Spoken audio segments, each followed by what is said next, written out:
दोस्तों, आज मैं आपको हिंदी कहानी दिल मिल गए सुनाने जा रही हूँ। तो चलिए कहानी की शुरुआत करते हैं।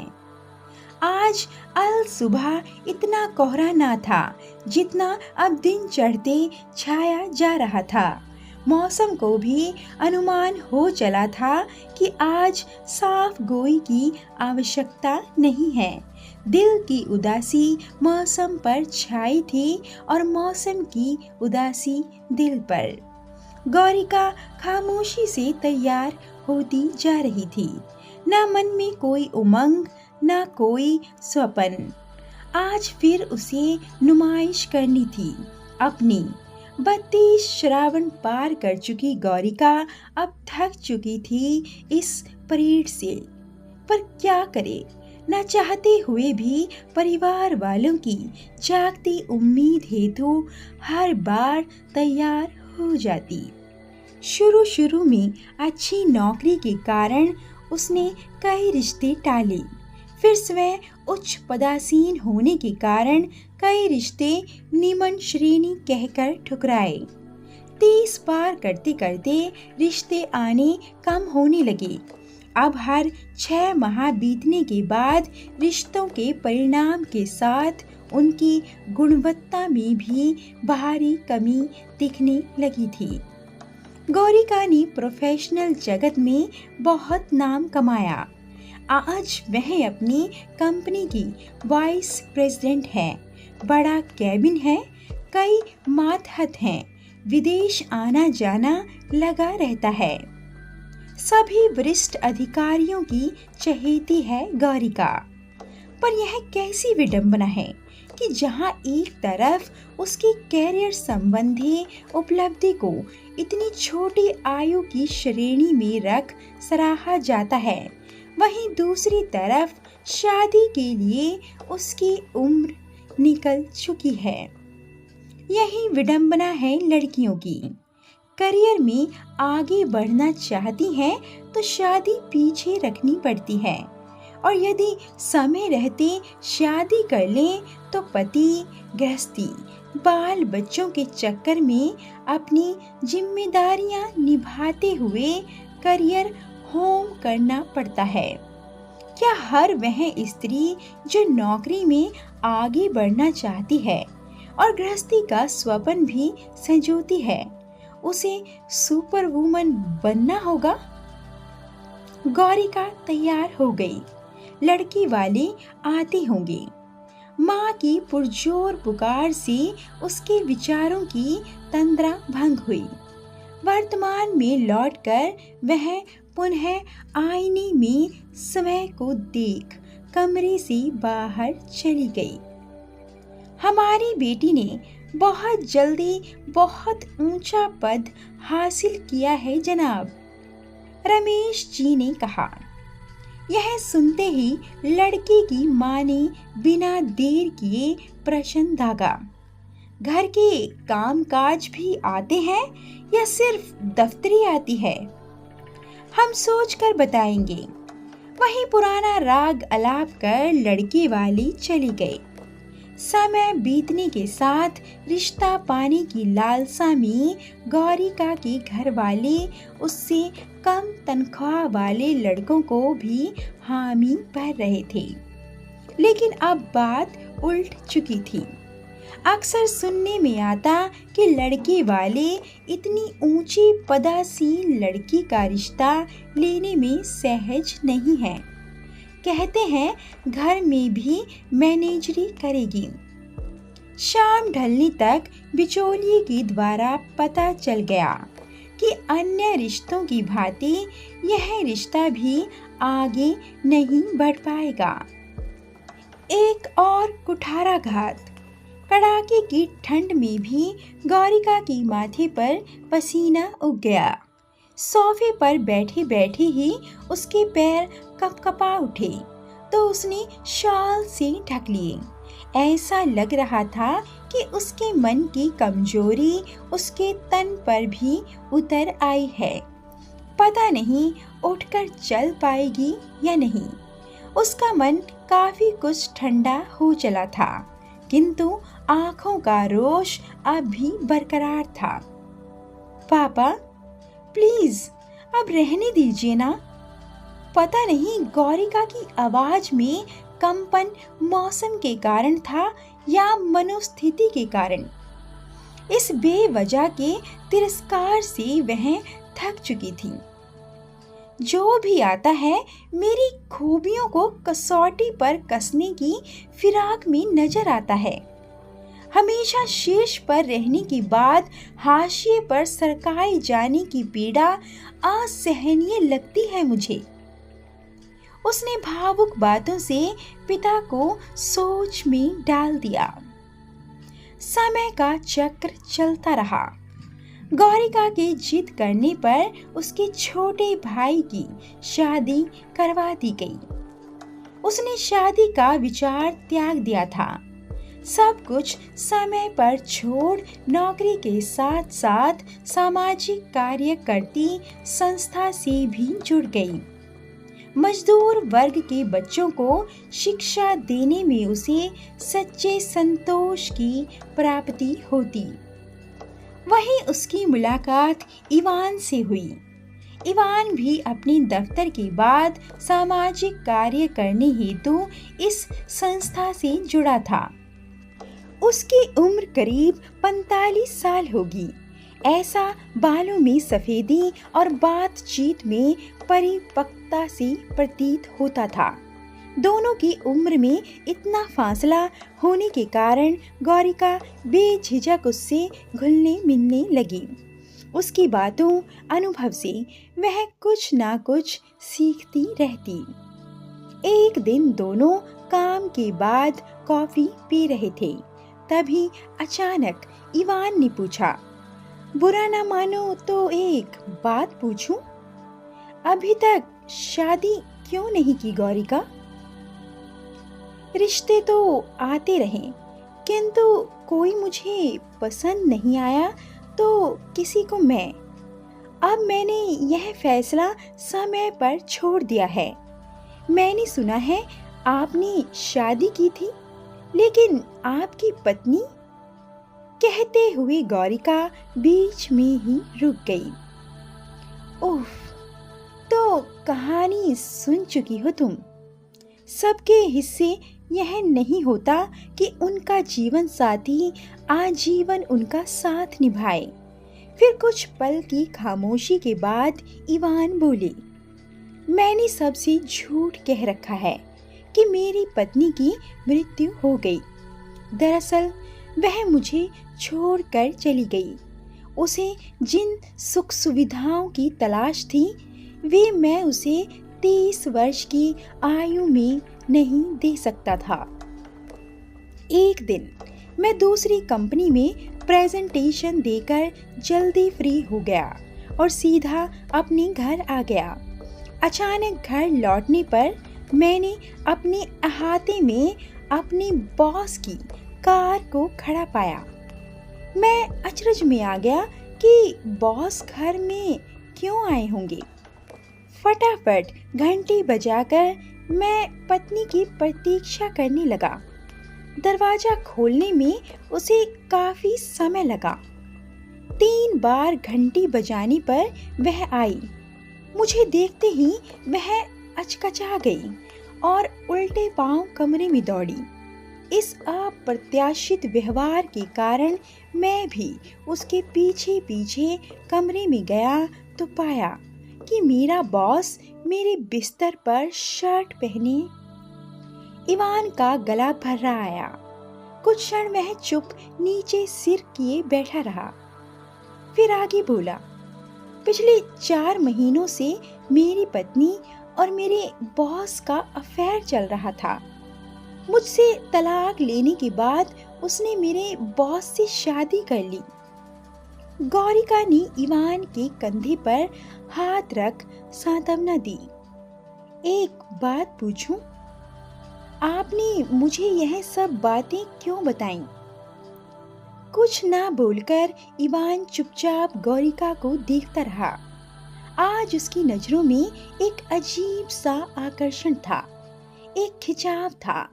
जिसने गौरिका को अपनी नजरें झुकाने पर विवश कर दिया। फिर बात को सहज बनाने हेतु वह बोली, इवान जी, इतने सालों में आपने पुनः विवाह क्यों नहीं किया? तुम्हारी जैसी कोई मिली ही नहीं, इवान ने जवाब दिया। यह सुनते ही गौरिका अचकचा कर खड़ी हो गई। ऐसा नहीं था कि उसे इवान के प्रति कोई आकर्षण नहीं था। ऐसी बात शायद उसका मन इवान से सुनना भी चाहता था, पर यूं अचानक इवान के मुंह से ऐसी बात सुनने की अपेक्षा नहीं थी। खैर, मन की बात कब तक छिप सकती है भला। दोनों की नजरों ने एक दूसरे को न्योता दे दिया था। गौरिका की रजामंदी मिलने के बाद इवान ने कहा, गौरिका, मुझे तुमसे कुछ कहना है जो मेरे लिए इतना मूल्यवान नहीं है, लेकिन हो सकता है कि तुम्हारे लिए वह महत्वपूर्ण हो। मैं धर्म से ईसाई हूँ, किंतु मेरे लिए धर्म बाद में आता है और कर्म पहले। हम इस जीवन में क्या करते हैं, किसे अपनाते हैं, किससे सीखते हैं, इन सब बातों में धर्म का कोई स्थान नहीं है।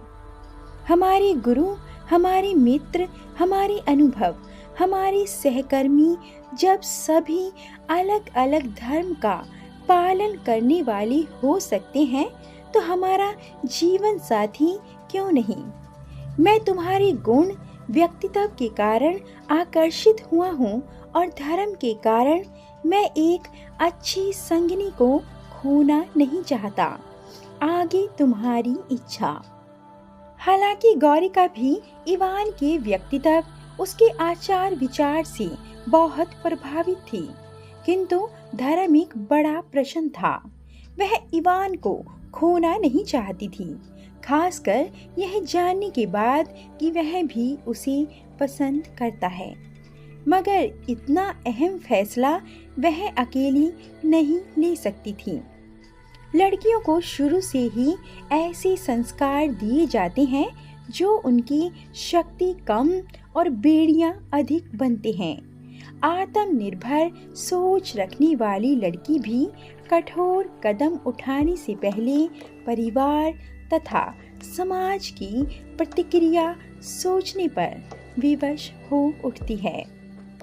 एक और जहां पुरुष पूरे आत्मविश्वास के साथ अपनी राय देता है, पूरी बेबाकी से आगे कदम बढ़ाने की हिम्मत रखता है, वहीं दूसरी ओर एक स्त्री छोटे से छोटे कार्य से पहले भी अपने परिवार की मंजूरी चाहती है, क्योंकि इसी को समाज संस्कार का नाम देता है।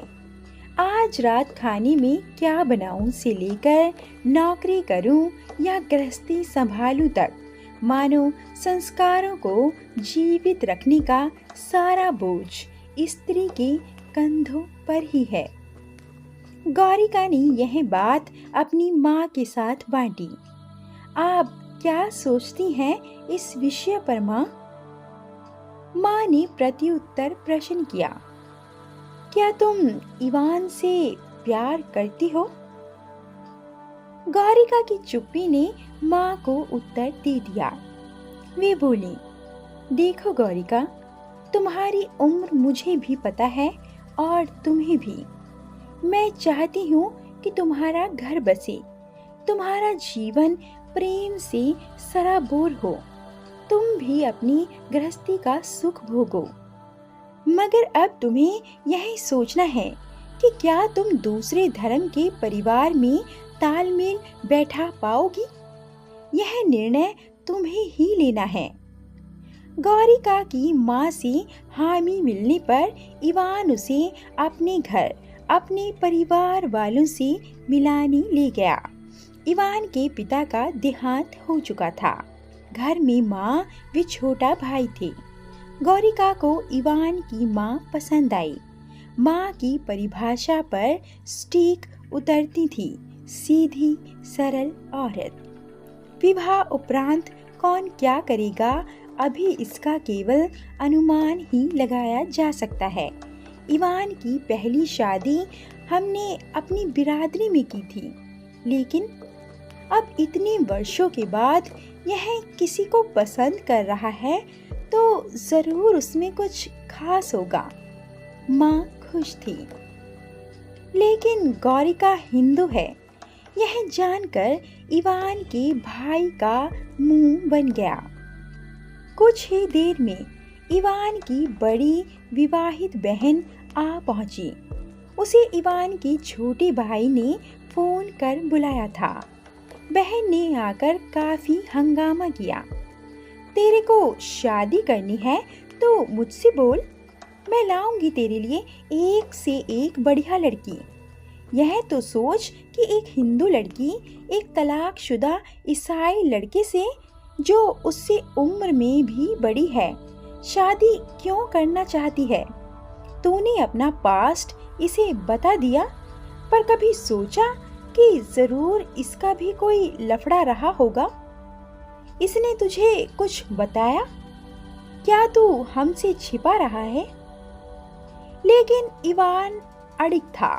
उसने सोच लिया था कि जब दिल ने पुल बना लिया है तो वह उस पर चलकर अपने प्यार की मंजिल तक पहुंचेगा।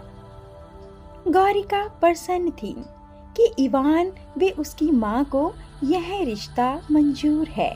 साथ ही थोड़ी खिन्नता भी मन में थी कि उसके भाई व बहन को इस रिश्ते पर ऐतराज है। अब गौरिका ने अपने घर में पिता और भाई को इस रिश्ते के बारे में बताने का निश्चय किया, और फिर वही हुआ जिसकी आशा भी थी और आशंका भी। डायन भी 7 घर छोड़ देती है, पर तुमने अपने ही घर वालों को नहीं बख्शा। शर्म नहीं आई? अपनी ही शादी की बात करते, और वह भी एक अधर्मी से। उसका छोटा भाई गरज रहा था।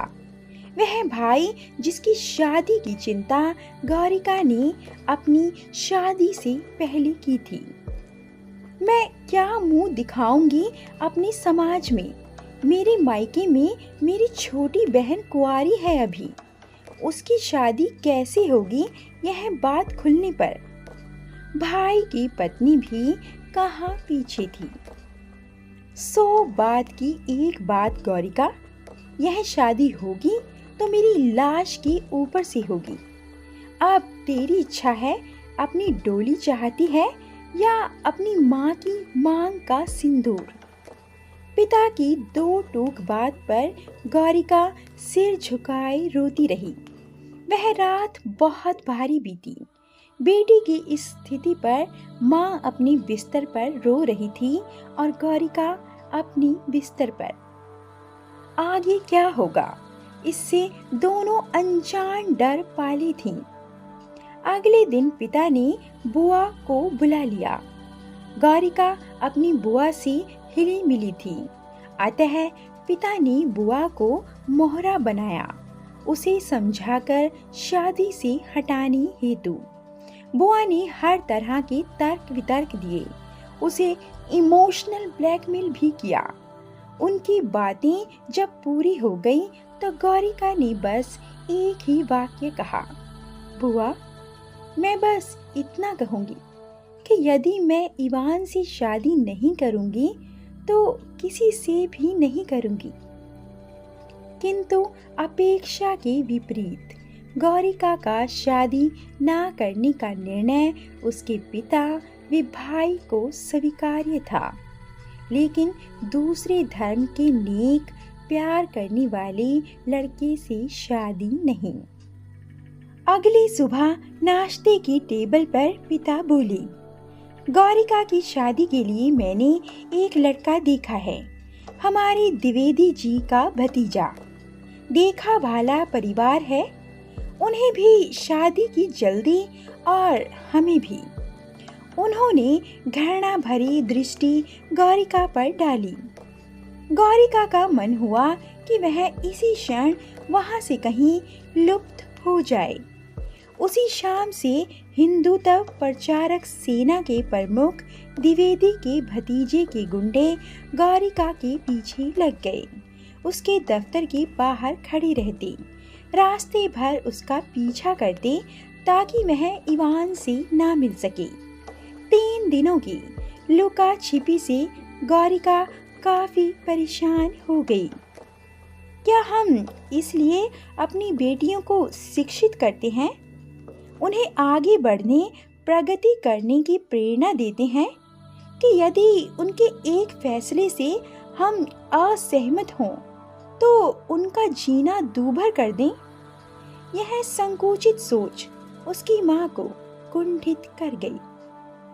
उनके मन में फांस सी उठी।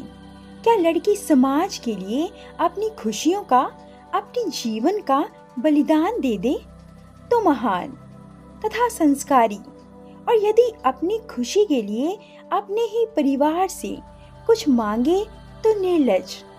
परिवार का अर्थ ही क्या रह गया यदि वह अपने बच्चों की तकलीफ, उनका भला ना देख सके।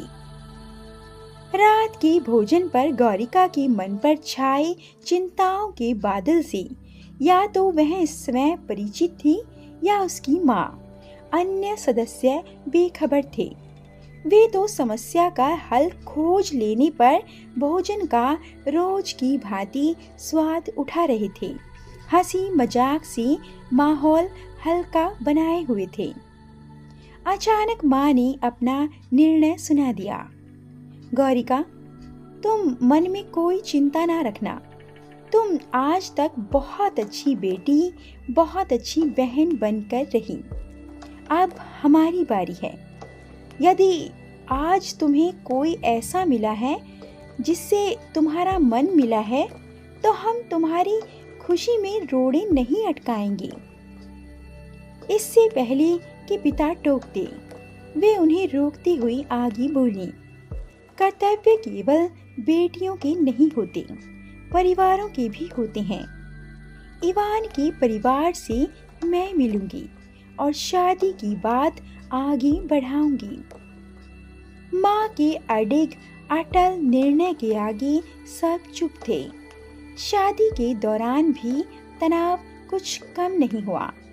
दोनों परिवारों में शादी को लेकर ना तो रौनक थी और ना ही उल्लास।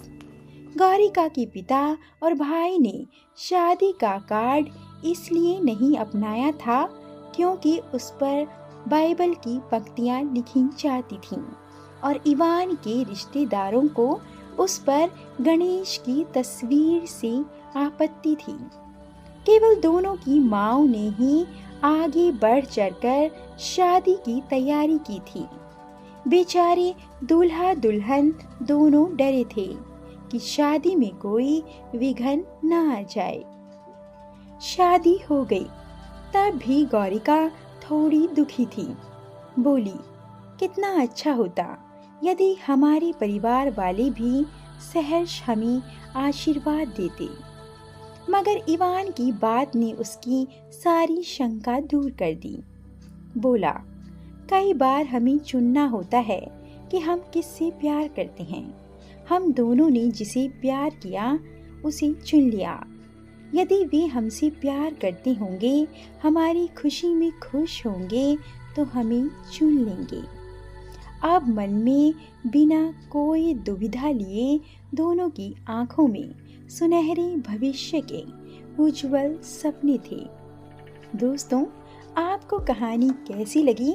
अपने विचार कहानी के बारे में कमेंट करके ज़रूर बताएं और ऐसी अधिक कहानियों के लिए कृपया वीडियो को लाइक, शेयर और चैनल को सब्सक्राइब करना ना भूलें। धन्यवाद।